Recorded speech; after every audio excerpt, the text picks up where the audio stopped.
কিরে আকাশ, তোর না আজকে ভাইবা পরীক্ষা? হ্যাঁ বা, এই যাবো। পায়খানা চাপা চাপা ভাব, কিন্তু পায়খানা হচ্ছে না। এই পেটটা ক্লিয়ার হলেই বাড়াবো। আর শোন, অফিসে যায় কিন্তু তুই আবার আমার আব্বা আব্বা বলে ডাকবি নি। ওই জায়গা কিন্তু আমার স্যার বলে ডাকতে হবি। আর মনে করছো আমি তোমার আব্বা, সেই জন্য সবকিছুতেই পার পেয়ে যাবা, সেটা কিন্তু হবি নি।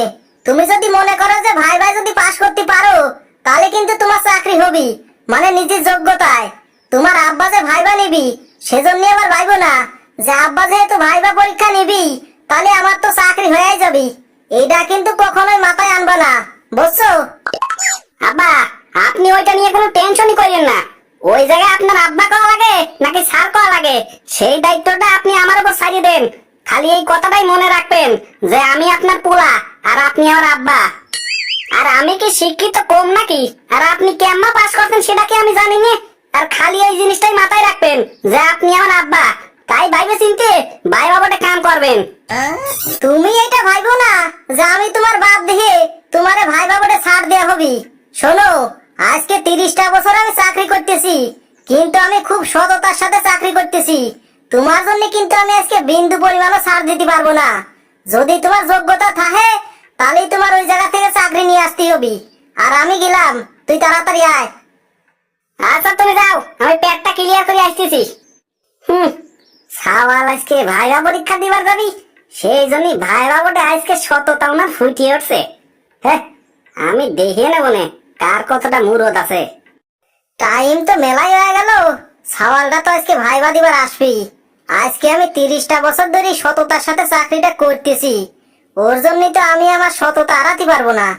যদিও পারে নিজের যোগ্যতায় চাকরি নিবি, না হলে আমার আর কিছু করার নাই। আব্বা, ও বাসবো? আরে হ, আসি বয়। আব্বা আপনি চা খাচ্ছেন, তা আমার জন্য চাটা কিছু হলে তো ফাটাফাটি হইতো। এ বেটা, তুই কোন জায়গায় আছিস? একটা ভদ্র পরিবেশে আছিস, তুই আমারে বলবি স্যার, আর তুই আমারে কি আব্বা বলে ডাকতেছিস? এখানে কিন্তু সিসি ক্যামেরা লাগানো আছে, সবাই যদি শোনে সবাই কি মনে করবি? এটা অফিস নাকি বাসা বাড়ি? ও, আমার তো মনেই ছিল না আব্বা, তুমি আমারে তুই করে বললে, সেই জন্যই তো আমি আব্বা বলে ফেলছি।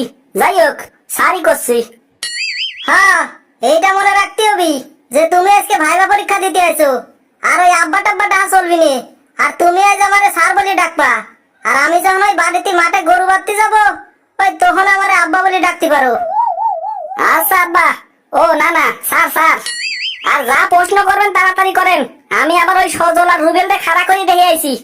ওদের সাথে আবার আমার এক জায়গায় যাতে হবি, তাড়াতাড়ি করেন। এইটা কি তুমি বাড়ি মনে করছো? এটা অফিস, এটা অফিসের রুলসে চলবি, আর বাড়ি বাড়ির নিয়মে চলবি। আর এখানে ভদ্রভাবে কথা বলতে হবি। আব্বা, না স্যার, সারা জীবন কইছিল আব্বা, আর কেমন করি এখন কব স্যার? এটা তো আমি মানতেই পারতেছি না। আচ্ছা, তাহলে প্রশ্ন শুরু করেন। আচ্ছা, ফর্মালিটি মেইনটেইন করার জন্য আপনাকে আপনি করেই বলতেছি। আপনাকে এখন প্রথম প্রশ্ন করা হবে। বলেন, দেশের সর্বোচ্চ উন্নয়ন কিসের উপর নির্ভর করে? আমাদের দেশ তো বর্তমানে কৃষি নির্ভর দেশ। কৃষির উপরেই আমাদের দেশের বর্তমান উন্নয়ন বিরাজ করে।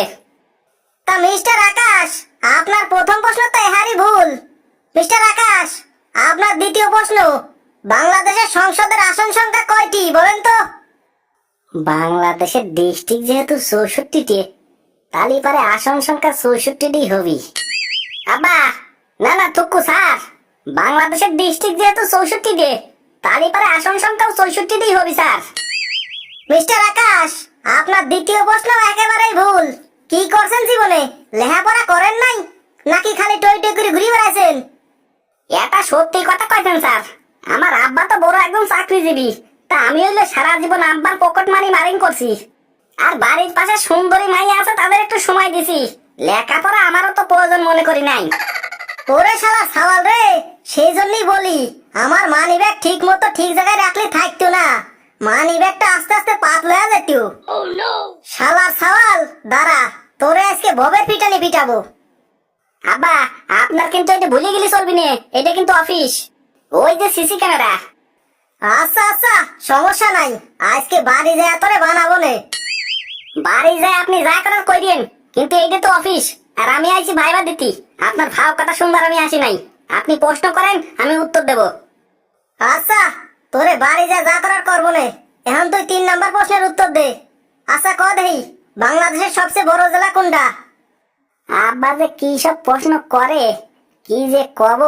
ঢাকা শহরে তো বড় বড় বিল্ডিং, মানুষজন তো ঢাকা শহরে মেলা, আর প্রত্যেক দিনই তো মনে হয় ঢাকা শহরে হাট বসে। নোয়াখালী তো আর কিছুই হয় না, কয়দিন পর পর দেখি নোয়াখালী বিভাগ চায়। দূর, কি কই, স্যার ঢাকা হবি। এই শালার ছাওয়াল, জীবনে কি বই পুস্তক কিছু পড়ছি রে? সব উত্তর দিতেছিস খালি ভুলভাল। কি পরীক্ষা দিতে হয়েছিস তুই? আপনি কিন্তু বারবারই ভুলে যাচ্ছেন, এটা কিন্তু অফিস। এইটা যে অফিস আপনার কি এটা মাথায় আছে?